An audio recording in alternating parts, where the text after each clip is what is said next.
Hermanos, quiero que puedan dirigirse al Evangelio de Lucas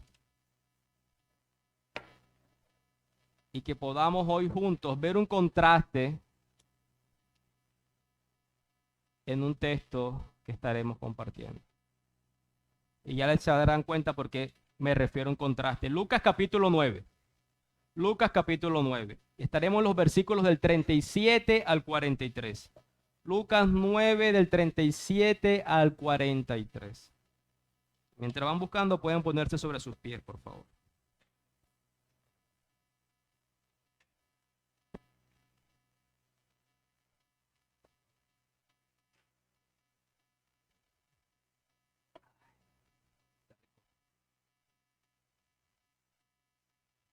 Está bien, rico. Vamos a leer la palabra del Señor. Yo leeré del versículo 37 al 42 y de manera unánime leeremos el 43. Al día siguiente, cuando descendieron del monte, una gran multitud les salió al encuentro. Y he aquí, un hombre de la multitud clamó diciendo: Maestro, te ruego que veas a mi hijo, pues es el único que tengo. Y sucede que un espíritu le toma y de repente da voces, y le sacude con violencia, y le hace echar espuma, y estropeándole a duras penas se aparta de él. Y rogué a tus discípulos que le echasen fuera, y no pudieron. Respondiendo Jesús dijo: Oh generación incrédula y perversa, ¿hasta cuándo he de estar con vosotros y os he de soportar? Trae acá a tu hijo. Y mientras se acercaba el muchacho, y el demonio le derribó y le sacudió con violencia. Pero Jesús reprendió al espíritu inmundo y sanó al muchacho. Y se lo devolvió a su padre. Juntos. Grandeza de Dios. Amado Señor, Padre, he aquí uno de esos escenarios que para algunos de nosotros podemos tener algo de escepticismo. Quizás algunos de nosotros no hemos estado en cercanía de este tipo de eventos de posesión demoníaca. Y eso puede generar incredulidad a las palabras que leemos. Pero está en tu palabra. Tu palabra es perfecta. Tu palabra, Señor, no contiene errores y creemos en ella, que es inerrante. Lo que necesitamos, Señor, es que tu Espíritu Santo avive nuestro corazón, abra nuestros ojos de la fe y podamos ver lo que este texto dice para nosotros. Padre Celestial, esta historia termina de una manera espectacular, muy llamativa, y ojalá es lo que espero que pueda suceder en el corazón de todos los que nos encontramos aquí. Había un sentimiento de grandeza en el corazón y en las personas al presenciar y comprender lo que ahí estaba sucediendo. No como un mero asistente, Señor, sino como hijos tuyos podamos ser sorprendidos por tu grandeza, tu majestad, tu perfección, Señor. Necesitamos, Padre, tu Espíritu Santo, iluminando nuestra mente, porque hay aquí hombres débiles que con corazones débiles, con mentes preocupadas, ansiosos, cargados con el afán del diario vivir, Señor. Y aún eso puede consumir nuestra mente en esta mañana y no escuchar tu voz. Es un día que tú nos das a la semana para reunirnos, para tener comunión contigo, para experimentar ese gozo que decíamos inicialmente que el apóstol Juan decía. Sea como sea que estemos en esta mañana, Dios, que tu poder sea mayor sobre nuestras conciencias, santifícanos. Déjanos gozar de Cristo, déjanos conocer a Cristo en esta mañana. Bendito seas, Padre. Amén y amén. Les decía inicialmente que estamos delante de un contraste, una situación distinta, muy distinta una a la otra. ¿Y por qué mencionaba eso? Porque si usted estuvo aquí el domingo pasado, pudiéramos decir que el domingo pasado estábamos no en las nubes, pero sí en el cielo, en la presencia de Dios, en el sentido que pudimos apreciar la divinidad en la persona de Cristo. Estuvimos expuestos a la gloria de Jesús, que fue el título del sermón pasado. Y hoy estamos delante de una reprensión, que es el título de este sermón, que Jesús hace en el versículo 41. ¿Hasta cuándo he de soportarlo? Son las palabras de Jesús, no son las palabras de su pastor. Ese es el título del sermón. ¿Hasta cuándo he de soportar? Y en ese contraste podemos comprender por qué el apóstol Pedro, en los versículos anteriores que llamamos transfiguración, en medio del ser expuesto a la gloria de Jesús, a la divinidad de él, por un periodo de tiempo con los otros apóstoles, con Juan y con Jacobo, y al estar presente Moisés y Elías, y escuchar esa voz del cielo que decía, este es mi hijo amado, a él oír, el apóstol Pedro se le ocurrió decir sin saber qué decía, como él mismo aclara, hagamos 3 enramadas, hagamos 3 tabernáculos, 3 cabañas y quedémonos aquí. Hermanos, si usted es creyente y ha estado en algún periodo de tiempo apartado a la comunión, a la oración, al ayuno, a un día como hoy que nos exponemos a la gloria de Dios por medio de su palabra o en su propia casa, al cerrar la puerta de su cuarto y usted experimenta esa sensación de gozo, tranquilidad, de paz que sobrepasa todo entendimiento por la comunión con Dios, y luego sale de ese lugar de comunión, sea su casa, sea esta iglesia, se va a enfrentar a la triste realidad de vivir en un mundo caído. ¿Qué es lo que más nos acongoja el corazón diariamente? Nuestro propio pecado y el pecado de los demás, donde ese pecado en nosotros y en los demás, a pesar de que somos creyentes y todavía reside en nosotros, genera conflictos y dificultad en el diario vivir. Sí, por decirlo de una manera coloquial, yo sé que le amargan la vida, pero también sé que usted le amarga la vida a otra persona. Y eso muchas veces es difícil de soportar y de vivir. ¿Qué tiene que ver con eso, con lo que les estoy diciendo? Bueno, como les mencioné, cuando Lucas dice que descendieron del monte, no solamente lo hizo Jesús con sus 3 apóstoles que se había llevado a revelárseles a ellos en lo que llamamos la transfiguración, sino que también nosotros que estamos siguiendo la historia, porque la intención era el domingo pasado estar en ese monte santo y estar expuesto a esa gloria de Jesús, y ahora descendemos nuevamente al valle donde se encuentra la historia que hemos leído en esta mañana. La historia triste a un nivel que no es cotidiano, me refiero a esa posesión demoníaca tan fuerte como la que hemos leído aquí, pero que sí es cotidiano por la influencia que Satanás ejerce en todos aquellos que no son creyentes, y aún que intenta hacer sentir culpable en los creyentes, como hemos estado compartiendo en las escuelas dominicales con nuestro querido Edward. La trágica consecuencia de su influencia en un joven, en un adolescente, en un padre que les ha destruido la vida por todo lo que ha hecho. Y vemos aquí en esta historia entonces también la conversación de este hombre con Jesús y una pregunta que es una exhortación muy fuerte de Jesús hacia el público, pero al final también vemos su poder divino.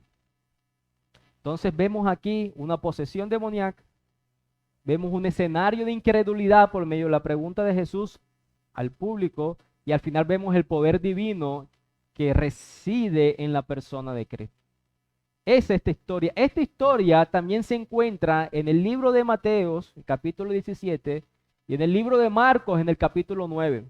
Estos 3 evangelistas abordan esta historia de una manera distinta. Es Marcos quien hace mayor énfasis en la historia.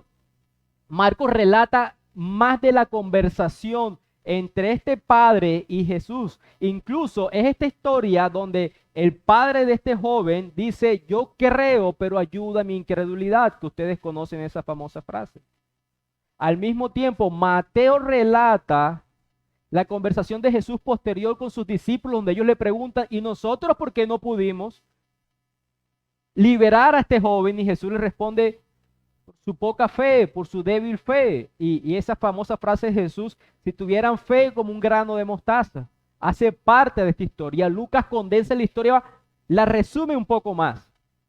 No nos deja ver estos otros detalles que le estoy diciendo, por lo tanto vamos a tomar la historia de los tres evangelios para tener una mejor perspectiva, pero al mismo tiempo lo que tienen en común es una frase, la de, oh generación incrédula y perversa, ¿hasta cuándo he de estar con vosotros y los he de soportar? Esta pregunta está en los tres evangelios. Y nosotros pudiéramos considerar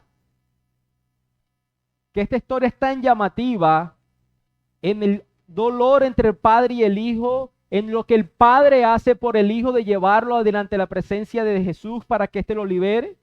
Pudiéramos considerar todavía la enemistad, conflicto, contienda que había constantemente entre los discípulos y los fariseos que no son mencionados aquí, pero sí en el Evangelio de Mateo, que están dentro de la gran multitud.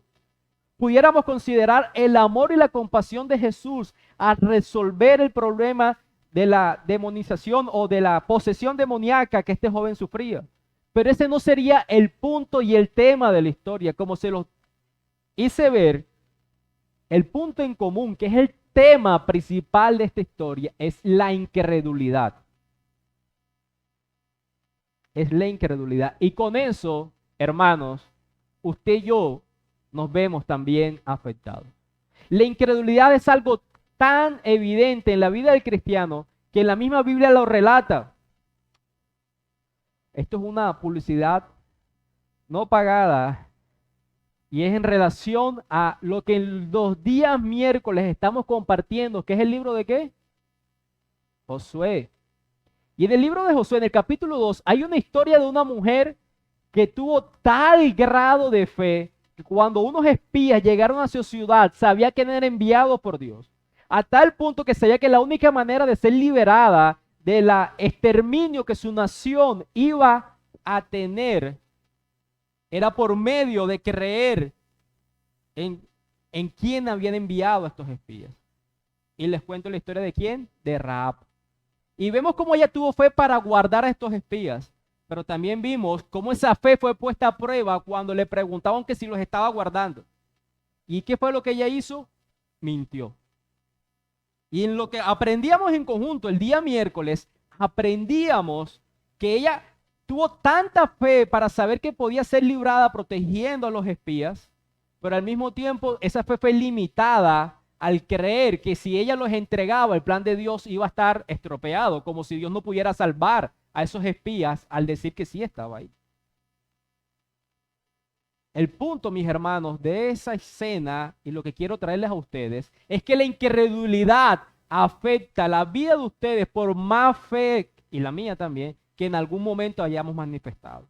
Y eso es lo que el Señor va a tratar con sus apóstoles ahí. Y es el punto que espero poder traer a ustedes en esta mañana. Bueno, descendieron del monte y una gran multitud les salió al encuentro. Ya en este punto de 3 años de vida ministerial pública de Jesús, él era un hombre muy popular. Los ratos a solas eran muy escasos, como la cena pasada que vimos en ese monte. Y dice que en esa multitud un hombre salió gritando, clamó, estaba gritando diciendo, maestro, te ruego que veas a mi hijo, pues es el único que tengo.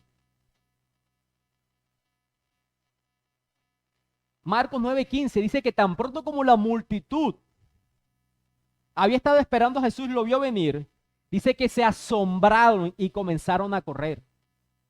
Lo estaban buscando y generó ese tipo de asombro que los impulsó sus pies para que llegaran a la presencia de él.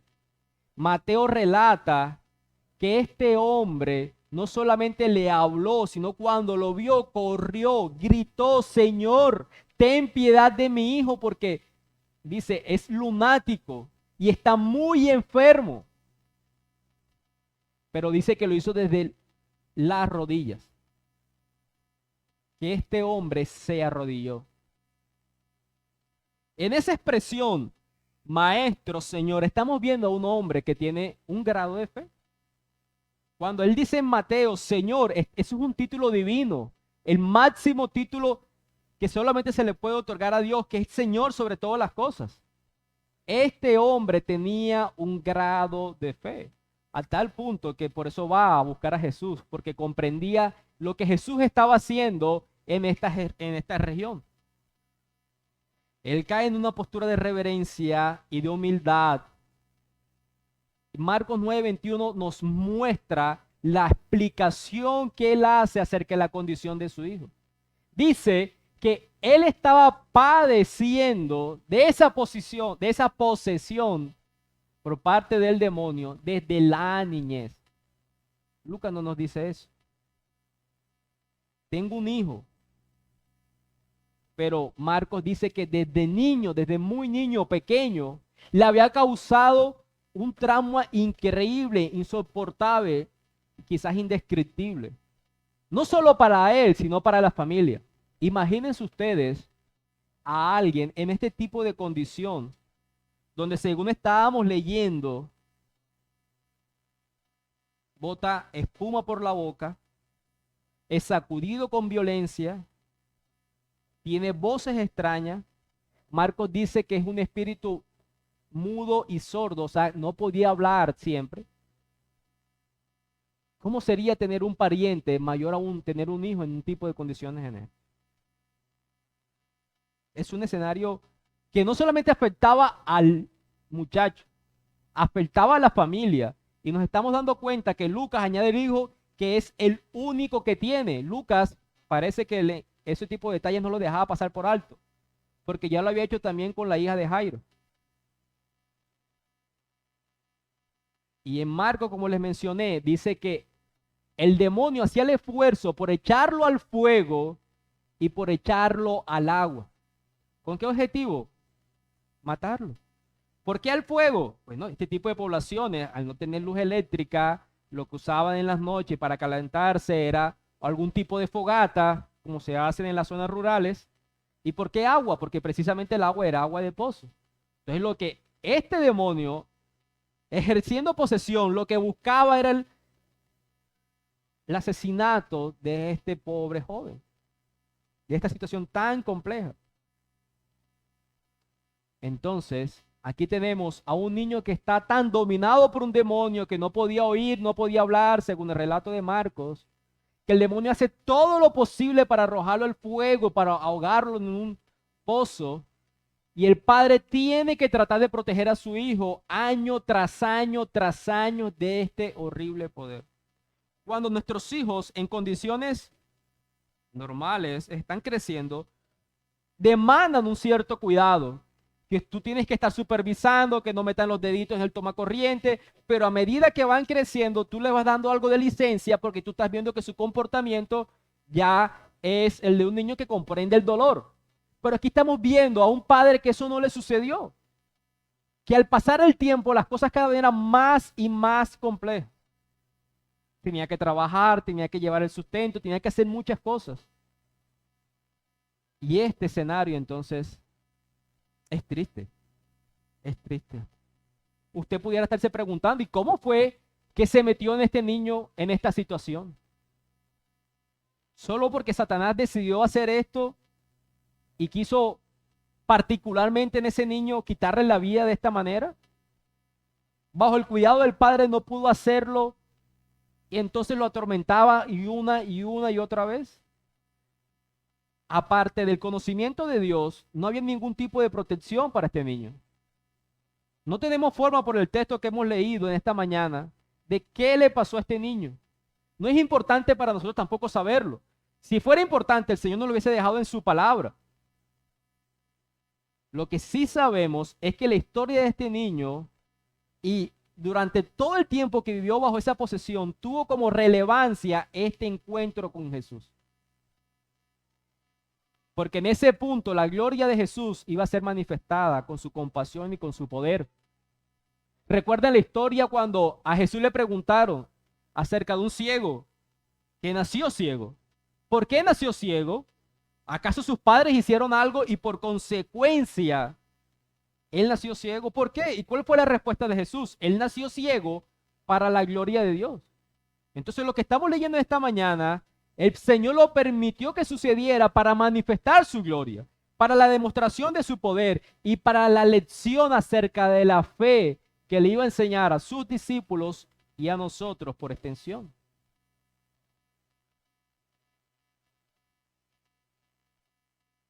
Lucas añade un detalle que no quiero que pasen por alto en las palabras del Padre.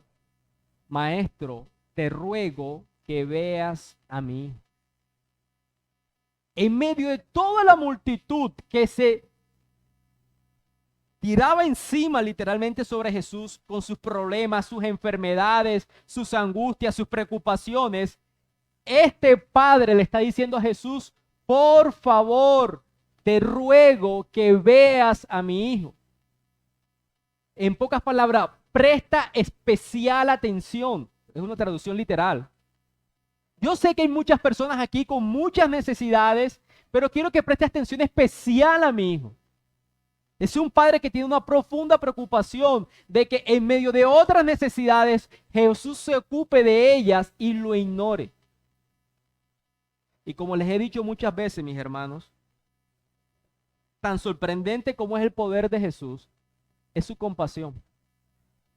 Milagro tras milagro que hemos compartido en nuestros 9 capítulos que llevamos, hemos visto cómo Él se detenía, no solamente como un mago, como una especie de brujo, sino que se compartía con las personas. ¿Ustedes recuerdan la del leproso? ¿Cómo le dice, si quieres ser limpio, y cómo lo toca? Yo quiero. ¿Y cómo corresponde a ese escenario? Jesús no ignora las palabras de este padre cuando le dice, no ignores a mi hijo. Presta especial atención a él. Y en ese diagnóstico del padre, en el versículo 39, acerca de lo que el hijo está padeciendo, dice, mira, este espíritu le toma, de repente da voces y le sacude con violencia. Eso lo que quiere decir es que le genera algún tipo de trauma en el golpe con el piso, aún en su cabeza.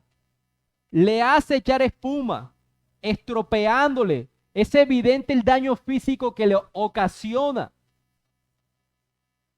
Y a duras penas se aparta de él. Lo deja como moribundo. Pudiera parecer como el tipo de convulsión que en algunos casos son tan agravantes que la persona cae, puede golpearse la cabeza, pero hermanos, no era una enfermedad. Miren que el padre entiende que es una posesión demoníaca. Él está hablando, este espíritu genera esto. No es una enfermedad como las que conocemos hoy en día. Era la influencia de este espíritu satánico sobre la vida de este niño.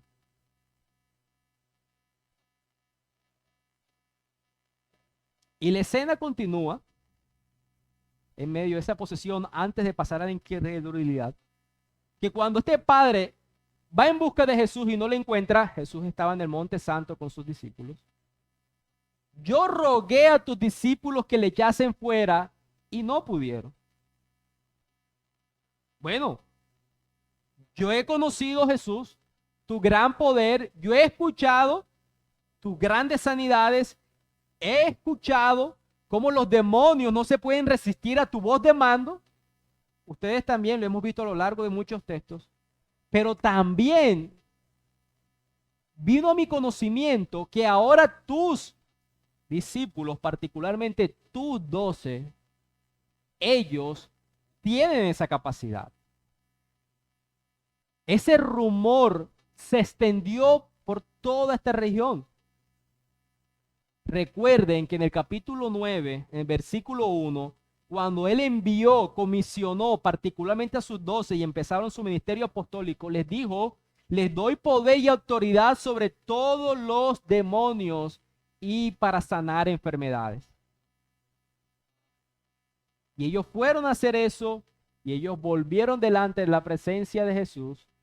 Y Mateo capítulo 10 nos relata cómo ellos fueron fructíferos a esta comisión que Jesús mismo les había dado. Entonces no era descabellado, no era extraño que el Padre, al no encontrar a Jesús y ver a estos 9 discípulos que estaban ahí, estos 9 apóstoles que estaban ahí, le dijera a ellos, por favor, ayuden a mi hijo. Ellos ya habían tenido éxito en hacerlo, pero por alguna circunstancia, dicen, no pudieron. ¿Por qué no habrán podido? ¿Por qué no habrán podido? La respuesta está en Mateo capítulo 7 en el versículo 19. Dice que después de esta historia, los discípulos se acercaron a Jesús en privado y le preguntaron, ¿por qué no pudimos echarlo? ¿Por qué nosotros no pudimos hacerlo? Y él les dice, por su poca fe, por la pequeñez de su fe. Ustedes tienen una poca fe, porque de cierto les digo que si tuvieran fe como un grano de mostaza, dirías a este monte, pásate de aquí a allá y se pasará y nada os sería imposible. Ahora, la fe no es para mover montañas, eso es una expresión metafórica. Está hablando de que sin importar la complejidad, tu fe es suficiente para que eso suceda. Al final, vamos a ver qué tiene que ver eso.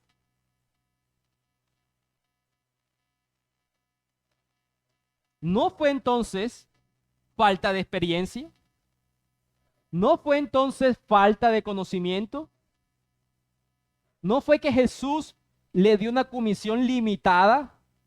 Por cierto, cuando él está diciendo en la otra versión, la de Mateo y la de Marcos, que dice, esta generación solo sale con oración y con ayuno, no está diciendo que haya una clasificación de demonios, como si hubiese uno más poderosos que otros. No está diciendo eso. Entonces, no fue porque Jesús les dio un poder limitado.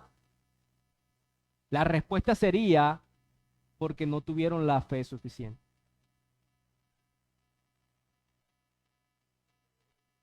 Y aquí, mis hermanos,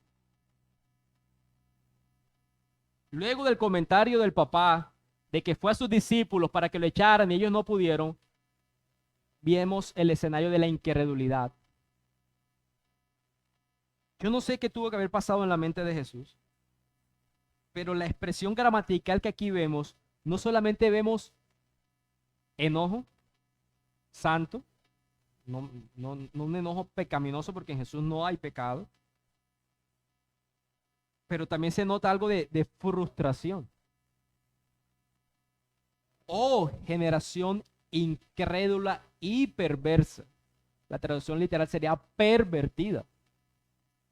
La connotación que tenemos nosotros de esa palabra pervertida es en relación al área sexual, pero en realidad es algo que se ha torcido.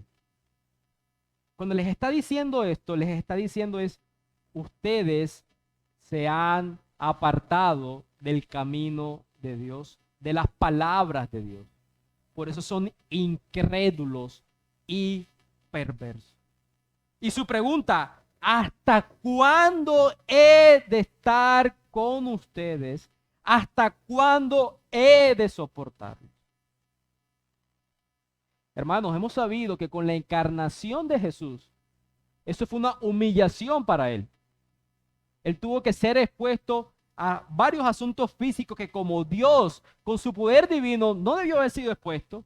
A eso sumemos su coronación de espinas, su crucifixión, su golpiza, el recibir escupitajos, toda esa humillación pública. Pero también estamos viendo aquí, en cierto sentido, que él sufrió por la incredulidad de los suyos. Eso nos debería hacer pensar. Eso generó dolor en él. Ahora, él dice, oh generación, ¿cuál generación? ¿A quién se refiere? Está papá, está la multitud, que dice el versículo 37, que como les mencioné, Mateo y Marcos mencionan que entre esos habían fariseos, y están sus apóstoles.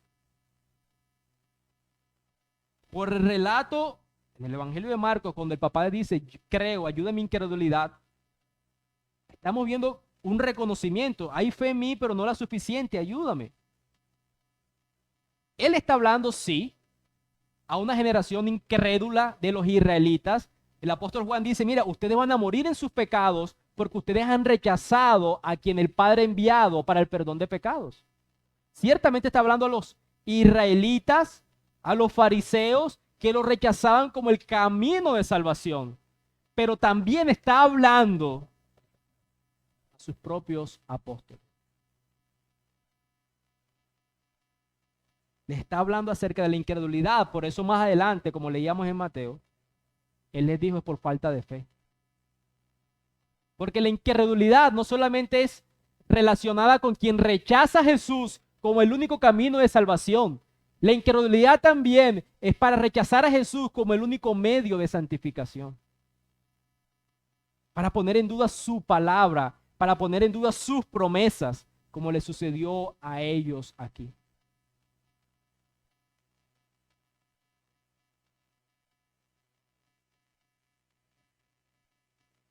Fue evidente que ellos no pudieron resolver este asunto porque fueron incrédulos. ¿Y qué va a hacer Jesús? Bueno, Él va a darles aquí una lección acerca de la fe necesaria para ellos. Aprovechó esto para darle una lección acerca de la fe para ellos. ¿Cómo lo hizo? Le dice al padre, tráeme a tu hijo. Trae acá a tu hijo. Trae acá a tu hijo.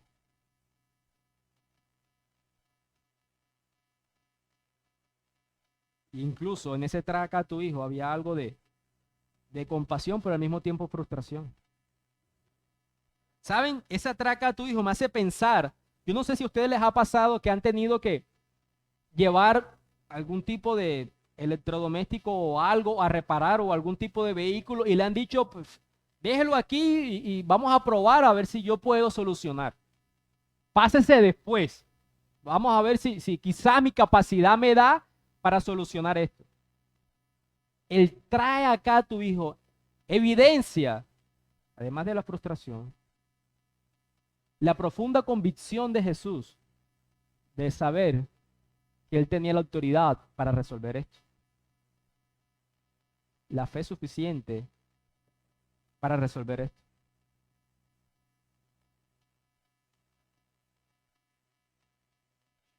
Y la respuesta del demonio, mientras el padre acercaba al muchacho, fue un último episodio. El demonio le derribó, le sacudió con violencia, hizo todo lo que se describía en los versículos anteriores. Una última, decimos nosotros, patada de ahogado.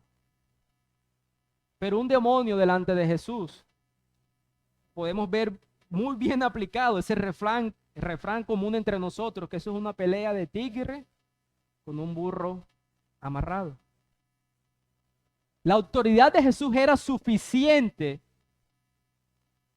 para decirle que liberara a este muchacho y que inmediatamente sucediera. Marcos relata un poco más de la conversación antes de que Jesús hablara al espíritu inmundo. Es aquí cuando Jesús escucha decir al Padre, mira, si tú puedes hacer algo, ten piedad de nosotros y ayúdanos. Y Jesús le responde y le dice, si puedo. Si yo puedo, más bien es si tú crees, todas las cosas son posibles. Porque para el que cree, todo es posible. Inmediatamente el padre dice, yo creo, pero ayuda a mi incredulidad. Y eso fue una declaración honesta. Yo sé que en ti mora la divinidad. Yo sé que tienes el poder suficiente, pero sigo siendo débil. Ayúdame en mi incredulidad. Yo no he dejado de creer, pero no he creído suficiente. Ayuda mi incredulidad. Y luego entonces, si se conecta la historia con la de Marcos, con la de Lucas. Y es ahí cuando el Señor Jesús, sin ningún tipo de fanfarria, ¿no? Sin ningún tipo de ser un showman. Finalmente le hizo, reprendió al espíritu inmundo, y eso ya lo hemos visto en varios relatos, que no es otra cosa que darle una voz de mando y autoridad.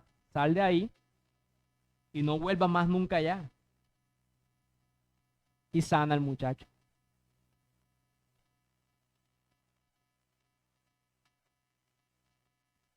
Pero miren que yo he cortado en lo que les estoy diciendo en el versículo 42 hasta el punto de la sanidad del muchacho. Lucas añade un detalle que no lo dice ni Marcos ni Mateo. Dice, se lo devolvió a su padre.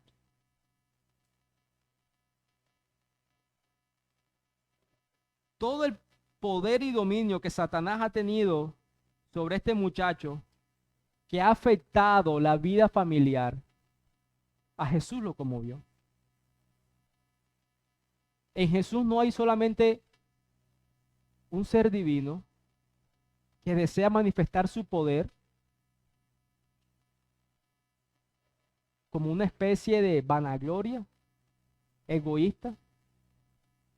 Él siempre está manifestando su poder con la compasión y con el amor. Miren esa escena tan tierna. Este padre había perdido a su hijo desde muy niño.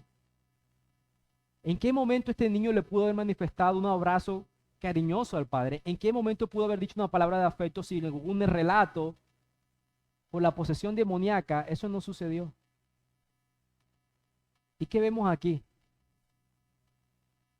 Un Cristo conmovido profundamente, restaurando una relación que Satanás había dividido.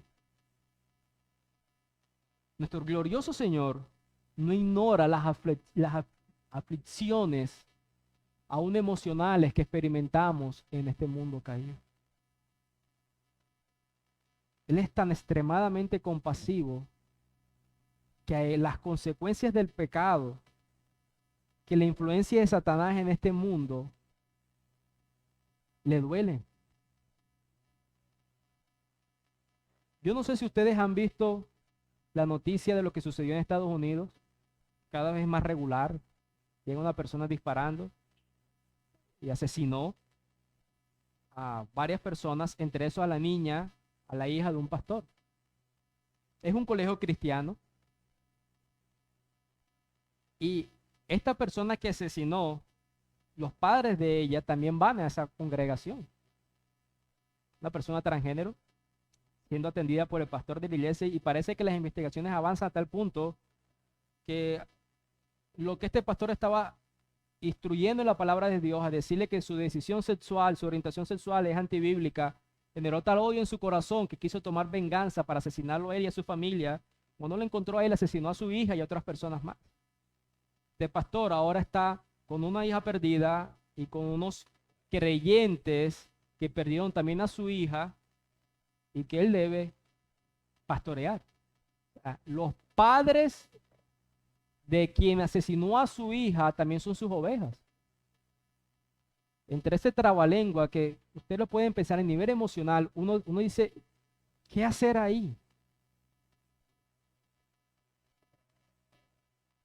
La Biblia dice que Él es el Dios de toda consolación, aún de esos escenarios que incluyen la muerte de los hijos.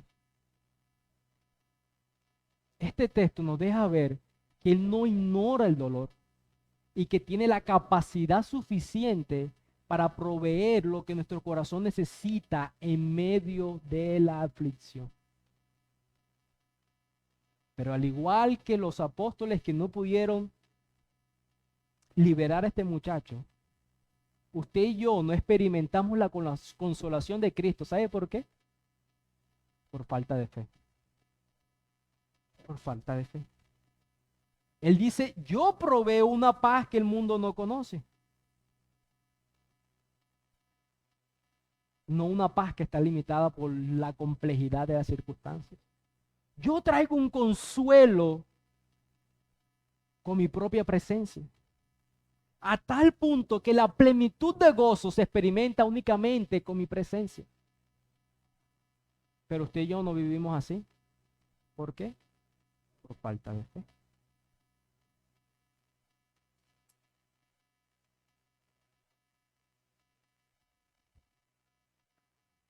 Y cuando yo me refiero a falta de fe,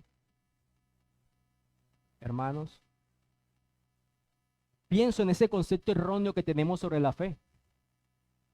Porque muchas veces hemos pensado acerca de la fe como un poder personal que está para que podamos ejecutar por fuerza propia. Como si fuera un músculo espiritual. Si tiene fe, esto va a suceder. Como si la fe ejecutara una acción. Por eso vemos tantas cosas de decretar, declarar, y si esto no te sucede es porque no has tenido la fe suficiente. No, mis hermanos, eso no es fe. La fe bíblica es creer lo que Dios dijo simplemente porque Él lo dijo. Y creer lo suficiente en lo que Dios ha dicho para tal punto orar para que Dios haga lo que Él dijo que haría. Fe bíblica es creer lo que Dios dijo simplemente porque Él lo dijo. A tal punto que nos va a mover a la oración para pedirle a Él que haga lo que ya antes había prometido.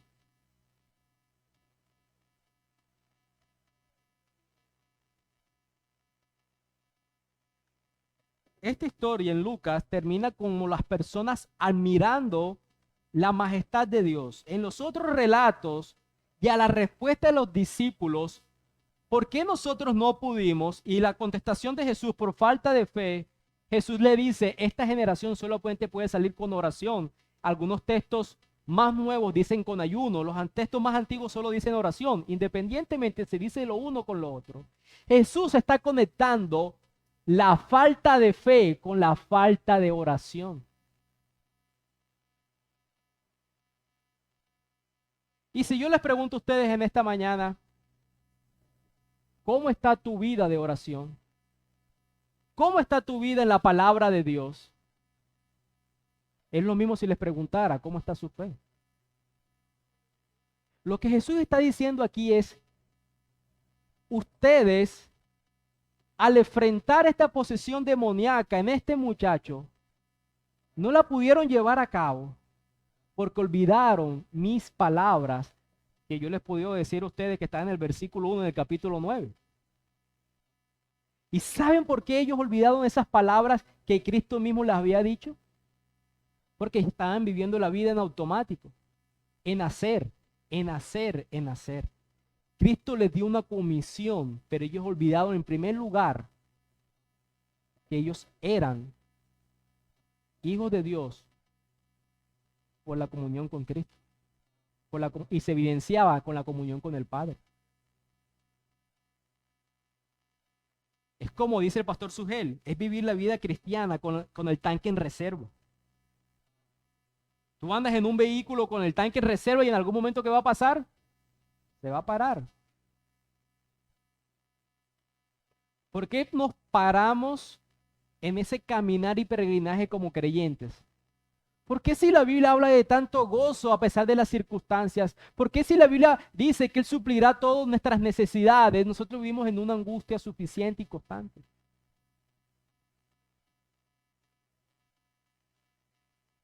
Hay una conexión directa entre creer las promesas que Dios ha dado en su palabra y la oración. La fe es nutrida por la palabra de Dios porque ahí están sus promesas para nosotros. Y esa fe es nutrida y se hace visible en la oración, porque en la oración le decimos a Él que cumpla lo que nos ha prometido. Si no vamos a su palabra, olvidamos sus promesas. Si olvidamos sus promesas, no oramos, por lo cual vivimos una vida contraria a lo que Dios nos ha prometido, que es la vida para el creyente. Esta historia no se trata de que usted y yo estemos capacitados para expulsar demonios.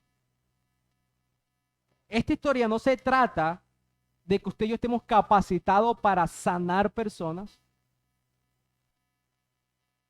Porque si alguien está enfermo, ¿cómo sabe usted que Dios está prometiendo sanidad? Si la misma Biblia dice que hay un día de nacer y un día de morir. ¿Es malo orar por sanidad? No, hermano. Lo que usted no puede creer es que ese va a ser lo que va a terminar sucediendo. Si alguien tiene poder para sanar es Dios. Si a alguien tenemos que orarle para que sane por un medicamento, por medio de la sabiduría de un médico o por una manera sobrenatural, es a Dios. Él es el lugar adecuado para la oración en eso.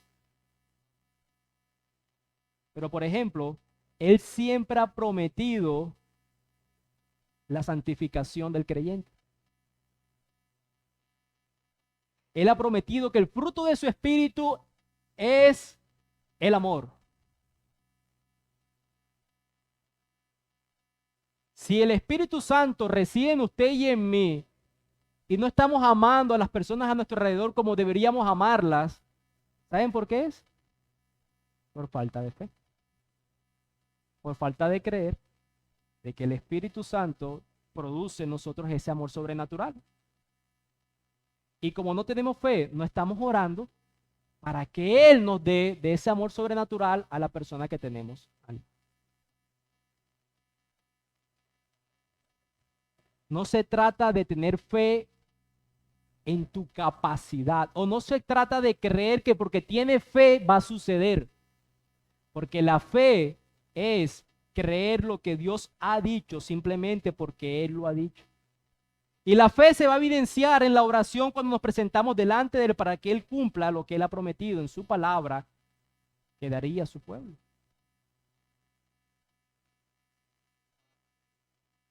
Y estar expuesto a esto llevó a todos ellos a que se asombraran de su grandeza. Y aquí la palabra grandeza es majestad. Ellos, al igual que los 3 apóstoles que habían sido llevados por Jesús al Monte Santo, estaban siendo expuestos a la divinidad de Jesús por su poder y autoridad sobre los demonios. Pero recuerden que en esa multitud estaban una pluralidad de personas, entre esos incrédulos.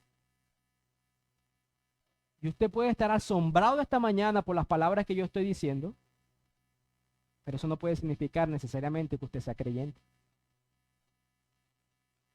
Si usted está sin Jesús en esta mañana aquí, yo le imploro, así como este padre rogaba por su hijo, yo le imploro a usted que se despoje de cualquier sentimiento de justicia personal, de creer que está bien con Dios porque usted hace una buena obra, y vea en Cristo quien vino a pagar por sus consecuencias de sus pecados y quien vivió una vida de rectitud por usted y que se lo acredita a usted por la gracia, únicamente porque usted tenga fe en Él, porque usted crea a sus palabras.